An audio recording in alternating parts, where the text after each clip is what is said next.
आता आपल्याला मागे 2-3 महिन्यापूर्वी सेल्फ सर्वे झालेला आहे. सेल्फ सर्वेमध्ये जवळपास 100% लोकांनी ते सर्वे केले. उपसर्वे आपल्याकडे 200 सेल्फ सर्वे झालेले आहे. तर 200 घरांची यादी ही शासनाकडे गेलेली आहे. आता जसं पुढचे निर्देश येतील शासनाचे तसे ते आपल्याला जेव्हा मंजूर होतील तेव्हा ते सुरू करू आपण. याच्यानंतर दुसरा जो विषय आहे त्याच्यात आपण स्वच्छता आणि सुधारणा व स्वच्छ पाणी पुरवठा.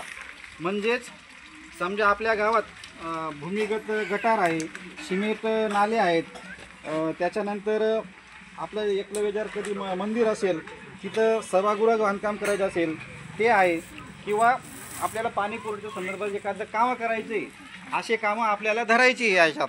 त्याच्यानंतर पुढचा जो आहे विषय 3 नंबरचा त्याच्यात आपल्याला वीज आहे. वीजमध्ये आपली वस्ती आहे किंवा एखादी दुसरी बेघर वस्ती पण आहे म्हणे आपल्याकडे इथे, तर तिथे